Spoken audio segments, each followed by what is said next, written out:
बिस्मिल्लाहिर्रहमानिर्रहीम अस्सलाम वालेकुम वरहमतुल्लाहि वबरकातुहू अल्लाहुम्मा सल्लि अला मुहम्मद व आले मुहम्मद रब्बि इश्रह ली सदरी वयस्सिर ली अमरी वहलुल उक़दतम मिन लिसानी यफ़क़हू क़ौली आमीन। ख़वातीन हज़रात, आप देख रहे हैं कुतुब ऑनलाइन और मैं हूं बिलाल कुतुब। आप देखिए, जब से भी होश संभाली है, हो सकता है आप में से बहुत से ऐसे दोस्त हों जिन्होंने कि मज़हब के मुख्तलिफ़ पहलुओं के ऊपर अपने तज्ज़िये से पहले तहकीक जो है उसका दामन थामा हो।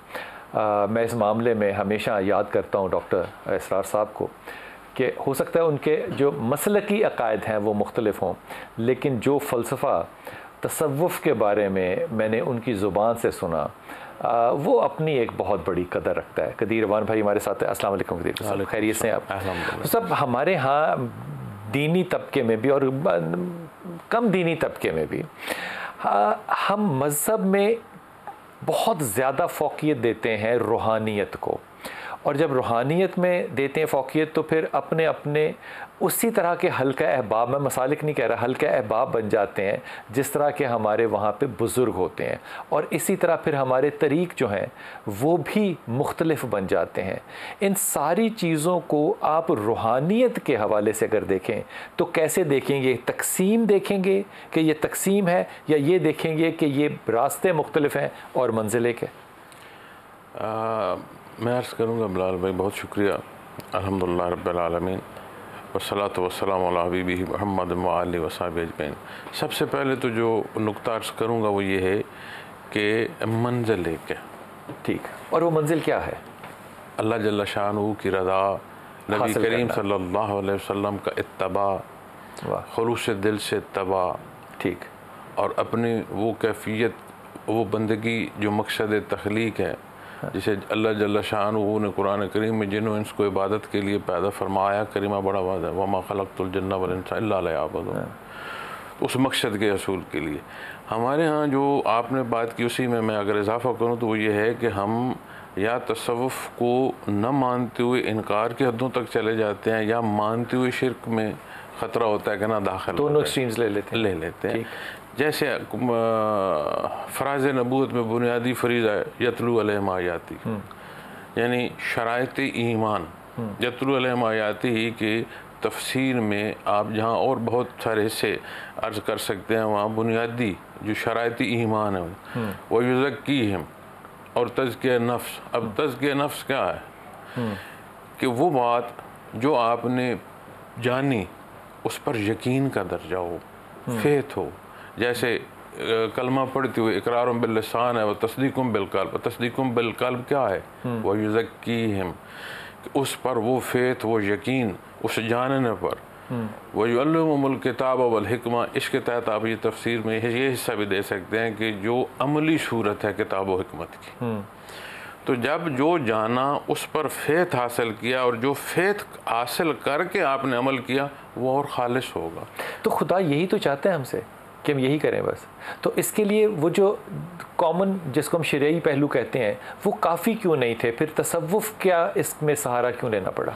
मैंने जैसे अर्ज़ किया ना जी कि रुख एक है, ये समझने की ज़रूरत है कि ये कह देना, कई दफ़ा मैंने ये सवाल भी सुना है कि शायद शरीयत को अलग शय है और तरीक़त को अलग शय है। ये नहीं बात, ऐसा नहीं। शरीयत जो है, तरीक़त उस पर खालिस अमल का नाम ले लें, आप उसको सिंप्लीफाई कर लें। आप लफ्ज़ सूफ़ी इस्तेमाल करते हैं तो सौफ़ खदर के कपड़े को भी कहते हैं, ठीक। तसव्वुफ़ में लफ्ज़ सूफ़ी जो है सफ़ाए कल्ब से भी लिया गया है, लेकिन जब आप अल्लाह की याद का मुजाहिदा करते हैं तो उसके महासल पर जब आप बात करेंगे तो वो बड़ा वाज़ेह है, ठीक, और वो सिंपली है कुरान व सुन्ना, बस। तो जब कुरान व सुन्ना की आप बात करेंगे तो फिर तफरीक कहाँ गई? क्या बात? तो एक जगह पर आपको ले आई ना हर चीज़। अब आप सल्लल्लाहु अलैहि वसल्लम की मैयत में जिन्हें हाज़िरी नसीब हुई जी, ऐसे सहाबा कराम रिज़वानुल्लाह अलैहिम अजमईन की हस्तियाँ मिलती हैं मोहतरम बिलाल भाई, आए, उन्हें ईमान नसीब हुआ, फ़र्ज़ नमाज की अदायगी का वक्त नहीं आया, शहादत हो गई, शहादत हो गई, लेकिन दर्जे साबियत नसीब हुआ। अब जब दर्जे साबियत पर आप बहस करेंगे तो अंबिया अलैहिस्सलातु वस्सलाम के बाद तमाम मखलूक में अफजल तरीन दर्जा है, जिसे रब्बे कायनात ने कुरान करीम में अपनी रज़ा की बशारत अता फरमाई। अच्छा, ये बड़ा कमाल नुक्ता है जो आपने पेश किया। इसमें जो मेरी आपका जो फरमान है, सवाल वो रह ना जाए। अब उसे ये अजमत कैसे नसीब हुई? कितना मुजाहिदा किया? नहीं, कुछ नहीं। जो नसीब मैयत मोहम्मद रसूलुल्लाह सल्लल्लाहु अलैहि वसल्लम हुई वो सबब बनी। क्या अब ये हिस्सा खैरुल कुरून में तो चला, जैसे सहाबा कराम, ताबईन, तबा ताबीन, खैरुल कुरून का आपने इरशाद फरमाया अजमतों का। अब जिस तरह अलग तरतीब सहाबा की जो अजमत है, ताबीन के उनके बाद है, तबा ताबीन के उनके बाद, तो ये दो निशानियाँ हैं इसमें। एक कि किस दर्जे की मैयत मोहम्मद रसूलुल्लाह सल्लल्लाहु अलैहि वसल्लम में अजमत है कि 3 ज़मानों तक उसका असर चलता है जी। दूसरी बात जो वाज़े हो रही है कि हर आने वाला वक्त कमज़ोरी का है, क्योंकि वो दूर है, दूर होता है। अब खैरुल कुरून के बाद आपको सलासल तसव्वुफ में मेहनत और मुजाहिदे की सूरत मिलेगी। ठीक, ये जो लफ्ज़ सौफ या खदर का कपड़ा लिया गया है, या अलग बैठ के इबादत ली गई, इससे मुराद है कि अल्लाह के लिए हम तन गोश होने के लिए कहीं गोशा नशीन और पूरी मेहनत और मुजाहिदा करते रहे। अब वो कैफियत और हाल वहदहू ला शरीक बुनियाद है हमारे ईमान। मैं आपको तो महसूस कर रहा हूँ, देख रहा हूँ, लेकिन ईमान इंसान को बहसियत मुसलमान फिर वो अज़मत अता फरमाती है कि गैब में सबसे बड़ा गैब ज़ात बारी ताला का, जिसको ना आँख देख सकती है, जिसे ना हमारा कान सुन सकता है, जिससे ना हमारा वजूद मस कर सकता है। कोई हिस्से इंसानी ऐसी नहीं जो उसकी ज़ात का अहाता कर सके, चूँकि हम महदूद हैं और वो लामहदूद है। लेकिन नूर ईमान की अज़मत कि सामने बैठा बंदा बईद हो जाएगा और उसकी जो मैयत है, मैयत बारी ताला, वो करीब हो जाएगी। क्यों? कि जब वो रासिख ईमान होगा और वो कैफियत दिल में हाल होंगी, तो मैं आपसे कलाम करने से पहले सोचूंगा कि ये जो मैं लफ्ज़ बोल रहा हूँ, ये लफाजी अपनी अना में बोल रहा हूँ या सवाल के जवाब में अल्लाह की रज़ा के लिए बोल रहा हूँ। क्या बात है। खुली आंखों से देख रहा हूँ, रूबरू है, उसकी ज़ात गैब है, लेकिन नूर ईमान है कि उसका वो कुर्ब देगा कि आप बईद हैं, वो करीब है। वनहनु अक़रबु इलैहि मिन हब्लिल वरीद। क्या, कितना कुर्ब, यानी इतना करीब मैं अपने नहीं हूँ जितना रब्ब कायनात की ज़ात मेरे करीब है। तो ये वो हासिल है कि इसमें तरक्की, क्योंकि कैफियत बिलाल भाई एक सी नहीं होती, उसमें तग़य्युर रहता है, बदलती रहती है, बदलती भी रहती है, कम ज़्यादा भी होती है। एक तो दोनों साइड है ना, कि एक तरफ की तरफ आई फिर आप 180 डिग्री दूसरी तरफ, जो वो बहुत सारी बहस है। लेकिन एक तरफ के रहते हुए भी उसमें तरक्की और तनज़ली रहती है। तो जब आप अल्लाह की याद से वाबस्ता रहते हैं, तो एक बात है कि अल्लाह को याद करना, एक बात है अल्लाह याद होना हर लम्हे। मेरा अल्लाह, मैं उसके रूबरू हूँ, उसकी मखलूक हूँ, उसकी तफवीज़ की गई कुव्वतें इस्तेमाल कर रहा हूँ, उसके हज़ूर पेश होना है, हिसाब देना है। तो ये याद रहे कि मैं अपने अल्लाह के रूबरू हूँ और उसके हुक्म के ताबिअ हूँ। तो आपके आमाल ज़ाहिरी नहीं, बातन से वो ज़ाहिर के लिए खालिश नियत होगी। तो ये तसव्वुफ़ का हासिल है। तो जब कोई भी सूफ़ी के हवाले से बहस करता है, मनाज़िल सलूक के हवाले से बहस करता है, तो हज़रत रहमतुल्लाह ताला अलैह वालिद मोहतरम मौलाना अमीर मोहम्मद अकरम अमान रहमतुल्लाह ताला अलैह फरमाया, हमेशा फरमाया, वो कहते हैं मनाजिल पर बहस ना करो। अगर देखना चाहते हो कि कैफी शोबे में तरक्की नसीब हो रही है, तो अपने आमाल देखो। जो कुछ तुम कर रहे हो वो क्या है, वो कुरान और सुन्नत के तहत है, तो समझ लो शर्फ़ कबूलियत। ऐसा नहीं हो सकता कि कोई कहे कि मेरा कल्ब जारी हो गया है, लेकिन उसके अमाल जो हैं वो माशरती तौर पे कबूलियत के काबिल ना हो, ऐसा नहीं हो सकता। देखें ना जी, जब हम मुआशरे पर बात करते हैं तो मुख्तलिफ नोम्स आती हैं। कुछ दिन पहले मुझसे एक दोस्त सवाल कर रहे थे कि हम मुसलमान मुआशरे में वो अक़दार नहीं हैं जो मुआवनत कर सकें एक दूसरे की, लेकिन गैर मुस्लिम में हैं, मौजूद है जी। हम तरक्की याफ्ता से फिर तनज़ली पर आ जाते हैं, वो तरक्की याफ्ता से तरक्की पजीर पर पहुंच जाते हैं। तो मैंने उनसे अर्ज़ की कि कुरान करीम जामे निसाब हयात है, उसके दो पहलू हैं, एक हिस्सा है ईमान का, एक हिस्सा है मामलात का।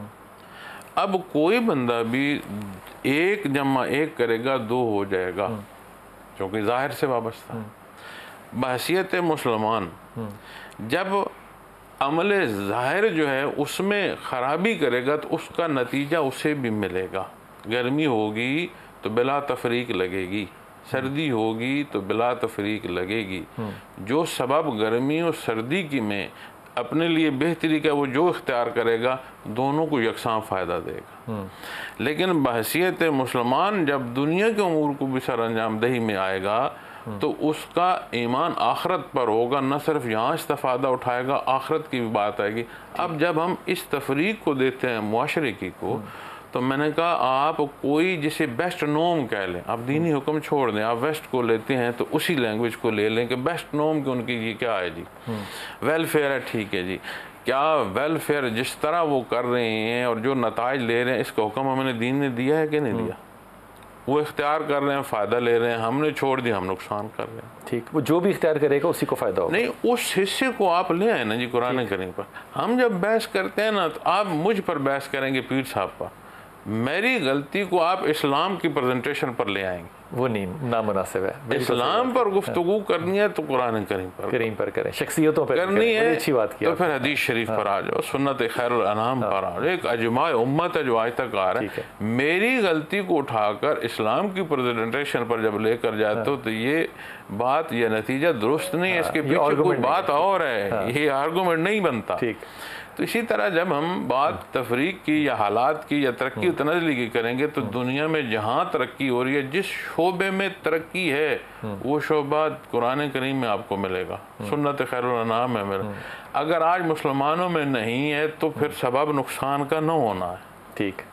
तो इसी तरह जब हम तसव्वुफ को लेते हैं, इस्लाम तो की जो प्योरिटी देता है, जो वाहिद शख्सियत है जिसको कि देख के आप इस्लाम देख सकते हैं या जिसकी इक्तबा आप करेंगे, वो मोहम्मद पाक रसूल पाक सल्लल्लाहु अलैहि वसल्लम है। कुर्बत रसूल सूफ़ी के लिए ज़्यादा अहम होती है या कुर्बत खुदा? हमारे यहाँ जब इस मौजू पर गुफ्तगू होती है, तो हम आप सल्लल्लाहु अलैहि वसल्लम की अकीदत में ये ख्याल नहीं करते कि वादनीयत बारी ताला की नज़ाकत को जाने। अच्छा। जब हम वादनीयत बारी ताला का इजहार कर रहे होते हैं, तो हम भूल जाते हैं कि किस दर से गुजर कर पहुँचना है, शनासाई कहाँ से नसीब हुई है। अल्लाह ने आपके इत्तबा को वो दर्जा अता फरमाया कि युह बेबकुमुल्लाह, अल्लाह तुम्हें महबूब कर लेगा। अगर तुम अल्लाह की मोहब्बत को निकले हो, कुल इन कुंतुम तुहिब्बूनल्लाह फत्तबिऊनी युहबिबकुमुल्लाह, मेरे हबीब की पैरवी करो, मैं तुम्हें महबूब कर लूँगा। तो निस्बत तकाबली नहीं है, मुकाबले की नहीं है, तहत है, तहत है। वाह।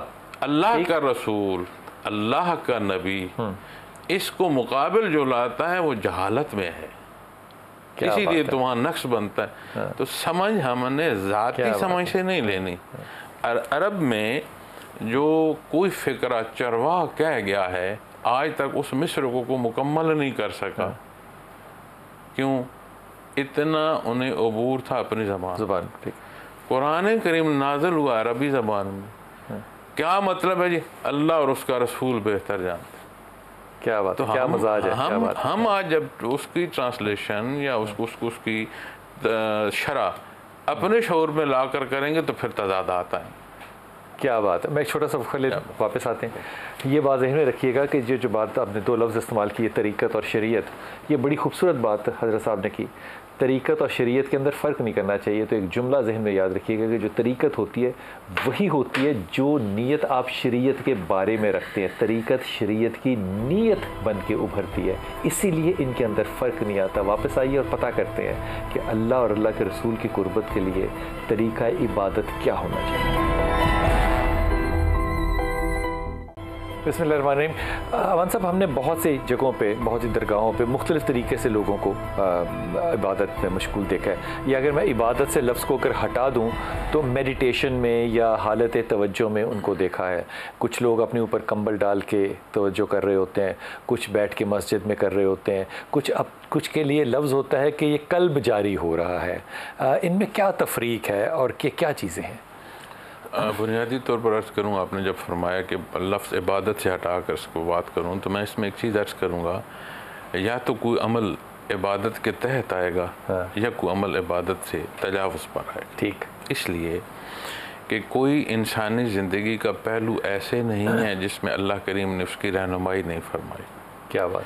अब जो अमल वो ज़ाती ज़रूरत के लिए कर रहा है, लेकिन उस रहनुमाई के तहत कर रहा है जो अल्लाह ने फरमाई, जिसकी तरबियत नबी करीम ने फरमाई सल्लल्लाहु अलैहि वसल्लम, तो अमल उसकी ज़रूरत जहाँ पूरी कर रहा है, एक दर्जे की इबादत भी शुमार हो रहा है। ठीक, बुनियादी बात। ठीक।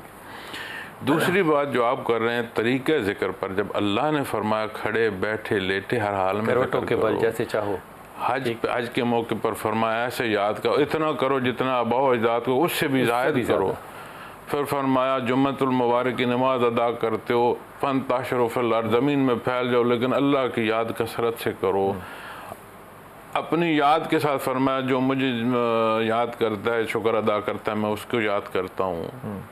तो इस सारे पहलुओं में कोई तरीक़ा ज़िक्र जो हद शरी के अंदर हो इख्तियार किया जा सकता है। अब इसमें ज़िक्र की अक़साम आ जाती हैं, अमली ज़िक्र है, लिसानी ज़िक्र है, ख़फ़ी ज़िक्र है।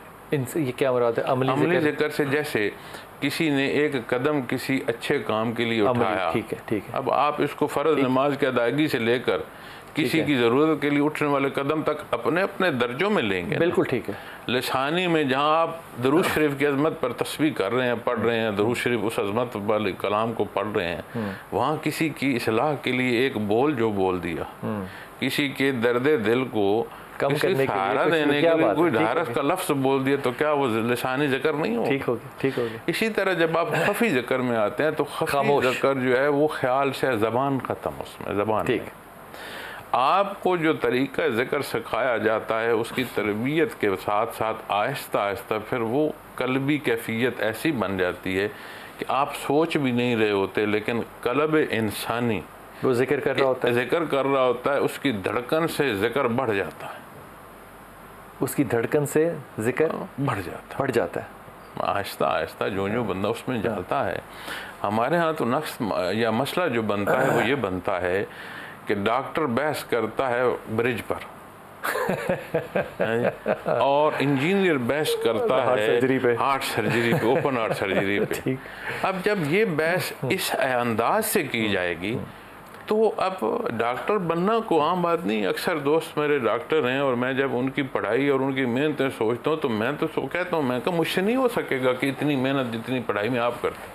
ठीक, इंजीनियरिंग के लिए भी कोई आसान नहीं है। ये दोनों शोबे हमारे बच्चे जो बड़े लायक हों दो हो जाते, लेकिन इसकी लियाकत उसके शोबे में है, उसको ओपन हार्ट सर्जरी पर इंजीनियर को तो ले वो लायक हो जाएगा। उसको जो मेडिकल का बड़ा काबिल है उसको उसके बिल्डिंग पर ले जाओ। इरफान साहब, मैं तरीका जो इबादत है ना, मैं कल्बी ज़िक्र या ख़फ़ी ज़िक्र जिसको अगर इस पर बाद में आता हूँ, मुझे ये फरमाइए कि फ़र्ज़ कीजिए एक शख्स कहता है कि मैं इत्तबा रसूल सल्लल्लाहु अलैहि वसल्लम, मोहब्बत रसूल, इत्तबा छोड़ दीजिए, मोहब्बत रसूल मैं नहीं रखता, लेकिन मैं तौहीद का पूरा ईमान रखता हूँ, तो मुझे रास्ता बताइए कि मैं खुदा की शनाख्त और पहचान कैसे करूँ।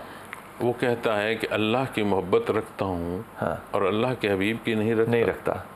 उसने अल्लाह को जाना कहाँ से? हबीब से। सवाल बनता नहीं। हाँ, जाना कैसे? पंगे वाला सवाल है, बनता नहीं। हाँ, बनता ही नहीं है बिल्कुल, क्योंकि अल्लाह करीम की ज़ात से शानासाई वो वाहिद है, ला शरीक है, किसने बताया? अच्छा, ये वैसे मैं कह सकता हूँ कि ये सवाल झूठ है बुनियादी तौर पे। बनता नहीं, हाँ, सवाल ही नहीं है, सवाल ही नहीं, इसलिए कि उसकी रसाई ही नहीं है। वो जिसने दी है उसी का तो जिक्र हो रहा है। देखें ना, कुरान करीम पर, हदीस मुबारक पर हमने कहाँ से ये हासिल की? आप सल्लल्लाहु अलैहि वसल्लम की ज़ात अक़दस, अल्लाह करीम को क्या पसंद है और क्या नहीं पसंद, हमसे पहले क्या था, हमारा होना कैसे हो, हमारे बाद क्या होगा, कहाँ से जाना? नबी से। तो जहाँ से जाना वहाँ से रब्त ख़त्म, हर चीज़ ख़त्म, पीछे बचेगा क्या?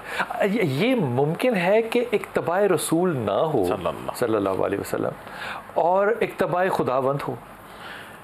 असल में इताअत रसूल इताअत अल्लाह है। सुभान अल्लाह, क्या जुमला कहा है, क्या बात है, क्या बात। अतीउल्लाह व अतीउर रसूल, जो इताअत रसूल है अल्लाह, वो अल्लाह ही की इताअत है। अल्लाह का रसूल क्या है? पैगम्बर। क्या फरमाया नहीं है मेरे हबीब, मैंने आपको इन पर दारोगा मुकर्रर नहीं फरमाया? हमारे साहब 1000 दफ़ा ये बात सुनी है, लेकिन आज दिल को लगी है। हाय हाय हाय, मैंने आपको इन पर वकील मुकर्रर नहीं फरमाया? आपके जिम्मे इन्हें डराएं, मुबश्शिरम व नज़ीरा, बशारत अता फरमाएं, इन्हें अंजाम बद से डराएं, पैगंबर पैगाम पहुंचाना। तो असल बात तो उसकी है ना जी जिसका पैगाम है, लेकिन जिसे उसने जिस दर्जे का मुकर्रब किया है अपने अपने दरबार में, जिसको जो दर्जा अता फरमाने वाली भी तो बोला। तो सूफिया इकराम इसीलिए मोहब्बत रसूल, मैं ज़्यादा का लफ्ज़ तो नहीं इस्तेमाल कर सकता, कोई कहेगा कि ज़्यादा कम कैसे होता है, मोहब्बत रसूल इनके यहाँ जो है वो आंखों के आंसुओं से मतलब बराबर नज़र आती है। हजूर मोहब्बत एक कैफियत है। सही। अगर कोई मोतरज़ इस पर एतराज़ करता है तो उससे पूछें कि तेरे एहसासात हैं भले जिस तरफ के हैं, कभी बढ़ते हैं कभी कम होते हैं कि नहीं, वो इनकार नहीं कर सके। ठीक। तो मोहब्बत रसूल नसीब होना ये दुनिया व आखिरत की कामयाबी है। फिर हासिल की जाती है या अता होती है? बात यह है जी, अल्लाह करीम ने कुरान करीम में फरमाया है कि वो जिसे चाहता है हदायत देता है, जिसे चाहता है हदायत नहीं देता। लेकिन वो फरमाता है यहदी अलैहि मन युनीब, मैं हदायत उसे देता हूँ जो मेरी अनाबत करता है, मेरी तरफ पलटता है, चाहता है। अब जो चाहे नहीं वो खालिक ये मखलूक, और इस मखलूक के लिए उसने फरमाया मेरे हबीब मेरे बंदों को बता दें मैंने रहमत को अपने ऊपर लाजम कर लिया। क्या बात है। इसके बावजूद इसे कोई अनाबत नहीं है, कोई चाहत नहीं, जाए फिर जहाँ जाना है चला जाए। क्या बात है। ये जो सलूक है, ये जो सिलेबस है, सिलेबस कह लेते हैं, ये जो सिलेबस है जब सूफिया के यहाँ दिया जाता है आने वाले को, उसको जो भी नाम देना चाहे, तालिब इल्म का नाम देना चाहें, मुरीद का नाम देना चाहें, सालिक का नाम देना चाहें, उसको पहला सबक क्या दिया जाता है, ज़हनी तौर पे, कल्बी तौर पे या प्रैक्टिकली? देखें जी, बुनियाद जो है वो कलमा है ला इलाहा इल्लल्लाह मुहम्मदुर रसूल। यहाँ से आगे बात फिर आती है ज़िक्रुल्लाह की, जैसे आप इबादात में आते हैं, ज़ाहिरी इबादात हैं, इसी तरह जो सलासिल तसव्वुफ़ में 4 बुनियादी सिलसिले हैं, चिश्तिया, कादरिया, सुरवर्दिया, नक्शबंदिया। हमारा ताल्लुक़ नक्शबंदिया, फिर नक्शबंदिया में नक्शबंदिया ओवैसिया से है। तो आने वाले के हर एक के पास अपनी तरबियत का एक अंदाज़ है जो कुरान और सुन्नत के तहत होता है। हम जो आता है उसके लिए, चूँकि जब वो ज़िक्र के लिए आता है तो वो बुनियाद तो ईमान से लेकर आया ना, आगे फिर चलता है। तो उसे जो ज़िक्र का सबक है, अल्लाह की याद की तरबियत दी जाती है, बुनियादी सबक सिखाया जाता है, लतीफ़े कल्ब उसे कराया जाता है जो पहला सबक है। लेकिन इसी पहलू को चूँकि इस्लाम मुखातब ये नहीं करता कि या अय्युहल्लज़ीना आमनू, जब दावत हक़ देता है या अय्युहन्नास ऐ औलाद आदम, तो मैंने ये भी देखा है कि गैर मुस्लिम ने मेरे पास नशिस्त जो है उसके लिए उसने वक़्त चाप बैठा, तो उसने ये नहीं कहा कि मुझे कोई लतीफ़े कल्ब कराओ या कैफियत कल्बी सिखाओ या तसव्वुफ़ सिखाओ, उसने कहा मुझे कोई मेडिटेशन दे दो, मैं जो करने का कोई तरीका दे नहीं, मेरे मिजाज में जो अग्रेशन है या डिप्रेशन है, दोनों तरह के लोगों को से वास्ता पड़ा, तो मैं बैलेंस चाहता हूँ, मैं तंग हूँ कि मैं मेंटली अनफिट हो रहा हूँ। ठीक। आप यकीन माने, मैंने उसे लतीफ़े कल्ब का, अल्लाह की याद का तरीका बताया। मैंने कहा ये तू तरीका कर, it will give you satisfaction and balance. ठीक। और हमारे यहाँ तो फिर हम मुँह देख कर या रख कर बात करते हैं, तो उन मुआशरों में तो आइदर वे यस है तो डायरेक्टली कह देंगे, नो है तो डायरेक्टली कह देंगे। मुझे आज तक नो का रिस्पांस नहीं मिला। ठीक। अगर नूर ईमान जिसके पास नहीं है वो भी लफ्ज़ पुकारता है अल्लाह, असर पड़ता है। नूर ईमान जब नसीब हो तो फिर असर और है, तो फिर उसका असर जो है उसके कल्ब से लेकर वजूद तक ज़ाहिर व बातन पर असर करेगा। ये जो एक और हमारे यहाँ है ना ये अंदाज़, अब जैसे रमज़ानुल मुबारक के रोज़े आ गए, नमाज की अदायगी आ गई, किसी इस्लामी हुक्म का मानना आ गया, माह मुबारक रबीउल अव्वल आ गया, मुहर्रमुल हराम की बात आ गई, तो हम एक हुलिया तैयारी ज़ाहिर हम रखते हैं, वहाँ से फ़ारिग होते हैं तो फिर जैसे चल रहे थे वैसे चलना शुरू कर देते हैं। ये अपनी सेटिस्फेक्शन तो हो सकती है, अपनी ख्वाहिश तो हो सकती है, उस अमल को ढूंढने की, खोलने की ज़रूरत है। क्योंकि जब नमाज बुराई और बेहयाई से रोकती है तो रोज़ा, जिसे मोमिन की ढाल बयान फरमाया गया है, वो रोज़ा रमज़ान से निकल कर फिर वैसे कैसे होगा? माह मुबारक रबीउल अव्वल में इज़हार मोहब्बत मोहम्मद रसूलुल्लाह सल्लल्लाहु अलैहि वसल्लम कर रहे हैं, तो फिर उन अयाम से निकलते हुए आपका तबाह कैसे छोड़ गया? मुहर्रमुल हराम की बात करता है, मोहब्बत करता है, खानवादे रसूल की शहादत पर जाकर बात रुकती है, तो वहाँ से निकल कर ख्वाहिशात को नहीं ज़बह कर सकता। हाय क्या बात की, फिर ख्वाहिशात को नहीं ज़बह तो समझ आती है कि आमाल जब उसकी खुशबूदी के लिए हों, जब वो खालिश हों, तो फिर उनका असर ज़ाहिर पर ऐसे पड़ता है कि अमल उस मानने के मुताबिकत इख्तियार करते हैं। ये ज़रा जुमला फिर से कहिएगा, क्या खूबसूरत जुमला कहा आपने। देखो, मानना जो है उस पर अपना फेथ हो, वो मानना आपको अमल के साथ मुताबिकत देगा। वाह, फिर अमल भी वैसा ही होगा। देखिए ना जी, हमारे यहाँ हम देखते हैं चौक में गाड़ी जो है वो नहीं रुकी, लाल बत्ती है नहीं रुकी, सब्ज़ बत्ती है रोक कर बात कर रहे हैं। यही आप किसी दूसरे मुल्क में जाते हैं, नहीं कर सकते। ट्रैफिक फ्लो उस लाइट की उस डिसिप्लिन के साथ, वजह कानून वहाँ भी है, कानून इस चौक में भी है, वजह फेथ नहीं है इम्प्लीमेंटेशन का, यकीन नहीं है कि होगा, तो बंदा अपनी मर्जी कर रहा है। इसी तरह जब बहसियत मुसलमान दीनी अहकामात का यकीन मुहकम नसीब होता है, जिस दर्जे का नसीब होता है उस दर्जे की अमली सूरत दुरुस्त होती चली जाती है। ये जो सारी आप बातें फरमा रहे हैं मान साहब, ये तमाम शरई कवानीन है तमाम, तो फिर तसव्वुफ इसमें से कैसे ढूंढते हैं? फिर तो कोई भी शरीयत पे अमल करने वाला शख्स जो है वो सूफ़ी होना चाहिए। देखिए ना, इसको मैं और आसान अर्ज़ कर देता हूँ। ये समझना कि जो सिलसिले से मुंसलिक नहीं है, या वो उसका अमल नहीं है, या उसको अल्लाह की रज़ा नहीं मिलेगी, नहीं, ऐसा नहीं है। अल्लाह ईमान अता फरमाए, अमल सालिह की तौफीक अता फरमाए, दुनिया से रुखसती बहालत ईमान नसीब हो, वो करम और एहसान फरमाए। कुरान करीम इस सारे रास्ते के आखिर में फरमाता है फौज़ुन अज़ीम, यानी बहुत बड़ी कामयाबी। अब हम बहुत बड़ी समझते हैं, इतनी बड़ी नहीं। जब कुरान करीम फरमाता है ना बहुत बड़ी, तो इसका मतलब है हमारे लिए कोई ऐसा पैमाना नहीं है जिससे हम उस बड़ी कामयाबी को माप सकें। जाएंगे तो समझ आएगी अल्लाह ताला फरमाता कितनी बड़ी क्या होता है। एक बात, इसी कैफियत को कुरान करीम बयान फरमाता है दाहिने हाथ वाले, क्या ये अच्छे दाहिने हाथ वाले। फिर फरमाता है बाएं हाथ वाले, क्या ही बुरे बाएं हाथ।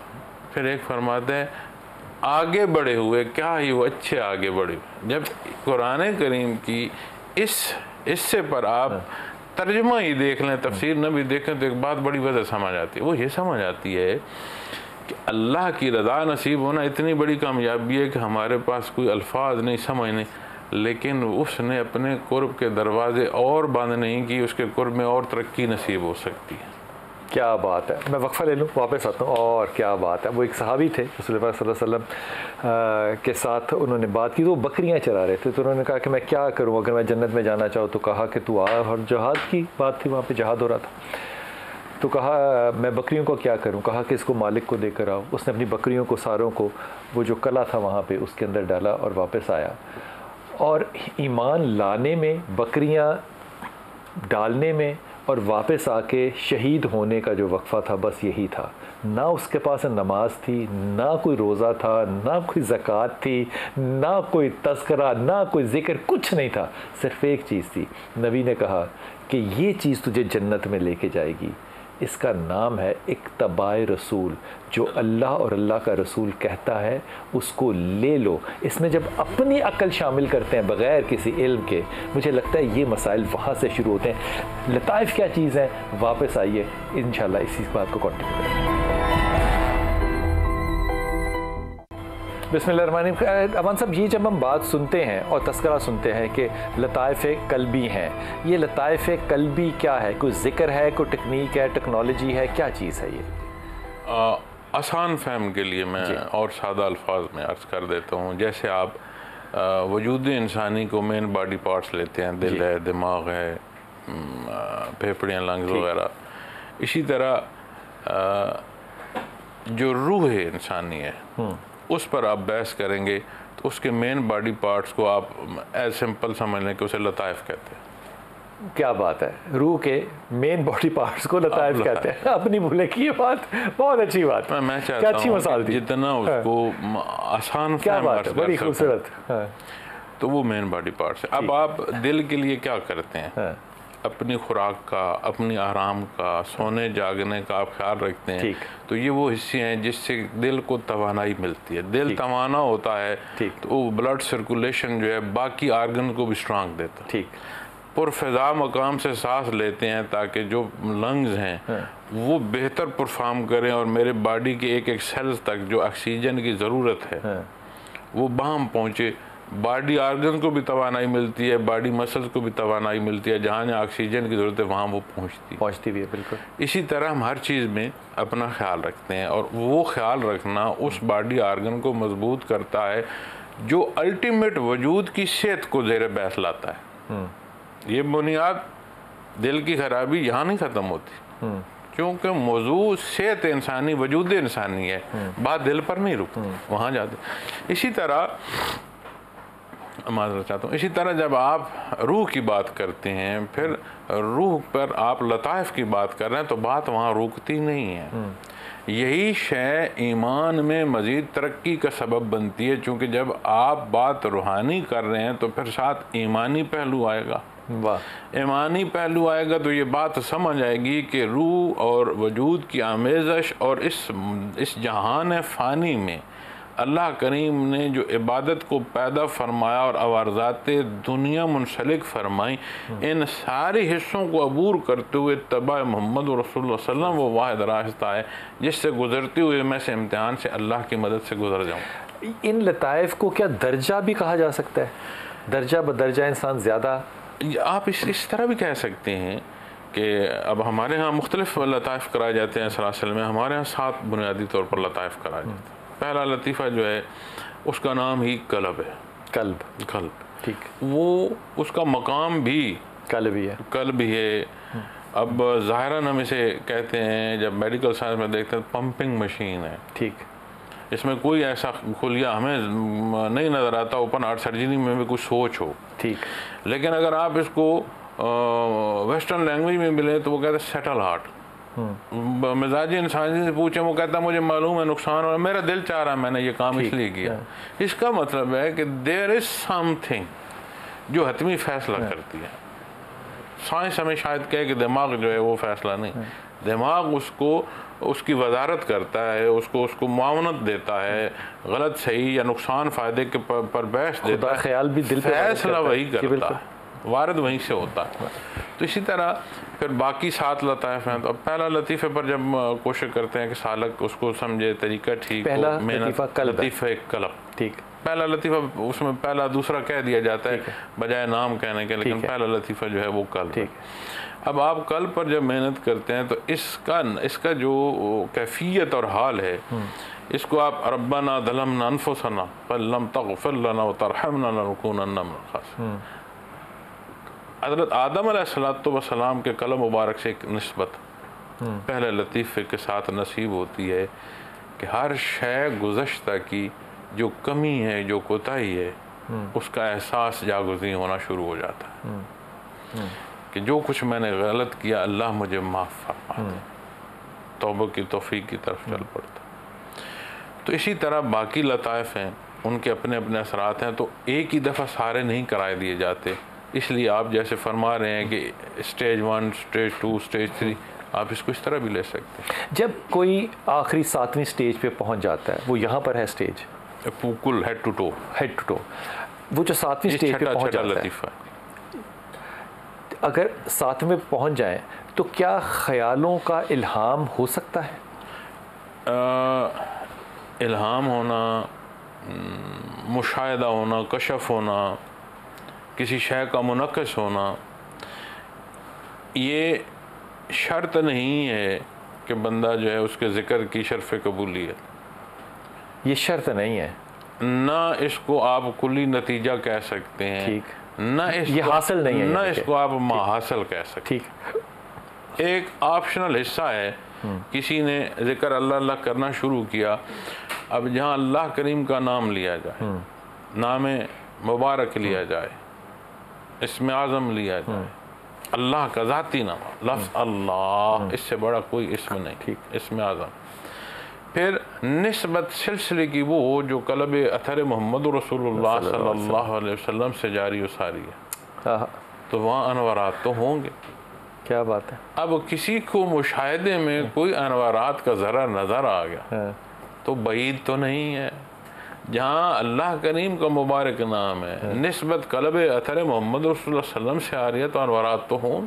अब अगर वो मुशाहिदे में किसी ने देख लिए, मुशाहिदा भी हो सकता है, हो सकता है, मुशाहिदा भी हो सकता है। आप इतनी तो ये देखो ना जी, मेडिकल साइंस में आप हिप्नोटिज्म को सर्च कर लें, पॉइंट्स को देख लें, मेडिटेशन को देख लें, कलर थेरेपी को देख लें, इतना तो वजूद इंसानी से लोग कर रहे हैं। ठीक, तो जब रूह इंसानी, फिर बात ईमान की हो, बात इस सारी निस्बत की हो, तो फिर पैमाने तो नहीं रहेंगे। क्या बात है। मुझे याद आ गया ईवान साहब, हमारे एक दोस्त हैं, अल्लाह ताला उन्हें ज़िंदगी सेहत दे, भट्ट साहब हैं, हमें उम्रे पे ले जाने का जो ज़ौक़ है ना, वो उन्होंने डाला था। तो ज़ाहिर है वो एक अकीदत और मोहब्बत जो है वो बड़ी बढ़ जाती है। उनके सामने दरूद ऊँचा पढ़ लो ना, वो रोने लग जाते हैं। उनके सामने मदीने का नाम आ जाए, वो रोने लग जाते हैं। उनको तस्वीर नज़र आ जाए गुंबद खिज़रा की, वो रोने, उनकी आंखें बाकायदा चारों तरफ से ना काली हो चुकी हुई हैं रो रो के। अब हम हमेशा सोचते थे या सोचते हैं कि यार हम भी वही दुरूद सुन रहे हैं, हम भी मोहम्मद सल्लल्लाहु अलैहि वसल्लम का वही नाम ले रहे हैं, आंसू इसका मुकद्दर क्यों है? तो वो जो ज़िक्र है कल्ब का, वो किसी पे तासीर करेगा और किसी पे नहीं करेगा, ये दुरुस्त है बात। तासीर सब पे करेगा, तासीर सब पे करेगा। बात अपने अपने बर्तन की है, कौन क्या बात है, वाह वाह वाह वाह वाह, कौन खाला बर्तन लेके बैठा है, कौन भरे हुए लेके बैठा हुआ है, वाह वाह वाह, तो अपने बर्तन की है, तासीर तो हर एक। क्या बात है। बारिश जब हजूर बरसती है ना, वाह, तो वो हर तरफ बरसती है। तो मुर्शिद फिर ये बात हुई ना कि जब जाए इंसान अपने मुर्शिद के पास, तो अपने बर्तन खाली करके जाए, वरना भरेगा कुछ नहीं। बात ये है जी, मैं लंबी बात नहीं कहता, ज़ात निकाल ले, ज़ाते बारी ताला का नियत करके चला जाए और कुछ ना करे, बस ज़ात अपनी निकाल ले। बड़ा मुश्किल काम है। एक दफ़ा अल्लाह के हवाले करके तो देखे। क्या बात है। ये आपने कहा ना कि वो प्रैक्टिकल जिसने किया नहीं है वो कैसे इस पे करे, समझ नहीं पाएगा ना। एक मशवरा जो कि आप एक आम उम्मती को देंगे कि वो जिक्र कैसे करे? गुजारिश ये है,